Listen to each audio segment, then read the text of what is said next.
Pernah kepikiran nggak sih, otak manusia itu kan kompleks banget ya? Di satu sisi ada sains yang terus mencoba memecahkan misteri di dalamnya. Tapi di sisi lain ada juga iman yang menawarkan jalannya sendiri untuk memahami jiwa. Nah, hari ini kita akan coba jelajahi titik temu yang super menarik di antara keduanya. Gimana sih psikologi modern dan pandangan dunia Islami melihat pertanyaan yang sama tentang siapa diri kita? Oke, biar kita nggak tersesat, ini dia peta perjalanan kita hari ini. Kita bakal mulai dengan pertanyaan, psikologi itu apaan sih? Terus kita lihat dua jalan berbeda untuk memahaminya, pendekatan sekuler dan Islami. Kita akan dalami gimana sains modern melihatnya, lalu beralih ke perspektif Islam. Dan terakhir, kita bahas gimana sebuah sintesis baru mencoba menyatukan keduanya. Oke, kita mulai dari bagian pertama, misteri psikologi. Karena untuk ngerti perdebatannya, kita harus mulai dari pertanyaan yang paling dasar dulu. Coba deh, sebelum kita lanjut lebih jauh, saya mau Anda berhenti sejenak. Coba tanya ke diri sendiri, kalau dengar kata psikologi, apa sih yang pertama kali muncul di pikiran Anda? Pasti kita semua punya gambaran awal kan? Entah itu dari film, buku, atau obrolan sehari-hari. Nah, kebanyakan dari kita mungkin langsung kepikiran soal ya gangguan jiwa atau orang yang butuh terapi gitu kan. Padahal cakupannya itu jauh lebih luas dari itu.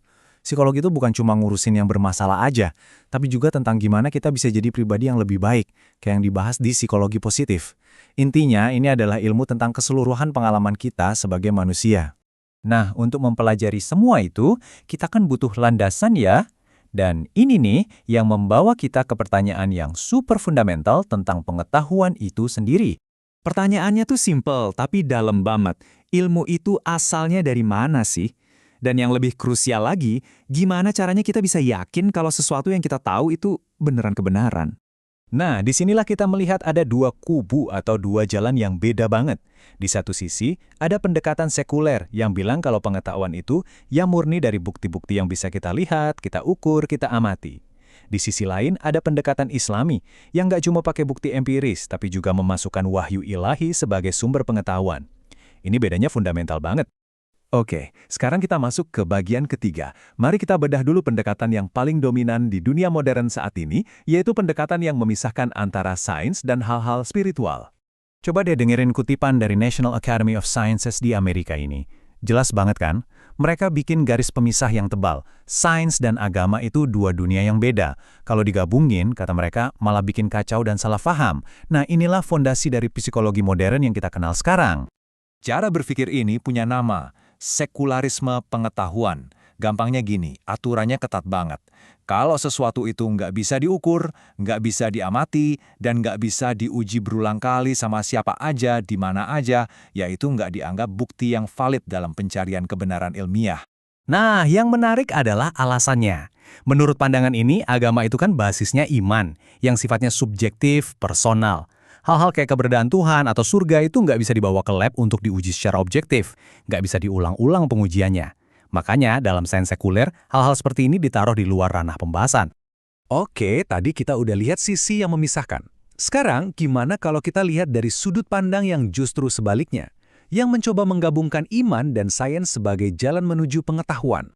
Nah, pendekatan ini dasarnya kuat banget. Salah satunya dari ayat Al-Quran ini. Ayat ini bilang kalau Tuhan akan menunjukkan tanda-tanda kebesarannya di segenap ufuk, maksudnya di alam semesta, dan juga pada diri mereka sendiri. Nah, ini dia poin kuncinya. Studi psikologi, yaitu studi pada diri mereka sendiri itu, dilihat bukan sebagai ilmu yang terpisah dari iman. Justru, dengan mempelajari diri kita, jiwa kita, pikiran kita sebenarnya sedang mencoba memahami tanda-tanda kebesaran Tuhan itu. Jadi, psikologi itu bisa jadi jalan spiritual juga. Oke, kita sampai di bagian terakhir. Jadi pertanyaannya, kalau gitu apakah pandangan Islam menolak mentah-mentah psikologi modern? Ternyata nggak juga. Kuncinya bukan penolakan, tapi sebuah proses integrasi yang cerdas dan kritis. Sebuah sintesis baru. Sumber yang kita bahas ini mengusulkan sebuah metode 4 langkah yang sangat praktis. Pertama, pelajari. Ya, kita harus tahu dulu apa itu psikologi sekuler, apa aja temuannya. Kedua, kritik. Jangan ditelan bulat-bulat, tapi saring dulu pakai kacamata dan nilai-nilai Islam. Ketiga, adopsi. Ambil yang bagus-bagus, yang bermanfaat, dan yang sejalan dengan prinsip kita. Dan terakhir, yang keempat, buang. Kalau ada konsep yang jelas-jelas bertentangan ya, tinggalkan saja. Jadi tujuannya apa sih? Simple, biar kita bisa ambil manfaat dari ilmu modern, dari teori-teori canggih, tapi akarnya tetap kuat pada keyakinan kita. Hasil akhirnya adalah sebuah ilmu psikologi yang nggak cuma efektif secara ilmiah, tapi juga bisa benar-benar relevan dan membantu masyarakat sesuai dengan nilai-nilai yang mereka anut.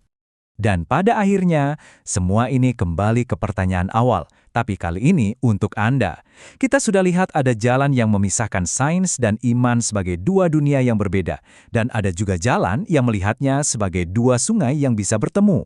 Nah, pertanyaan terakhirnya adalah untuk kita renungkan. Dalam hidup Anda, bagaimana Anda secara pribadi menavigasi keduanya untuk menemukan kebenaran?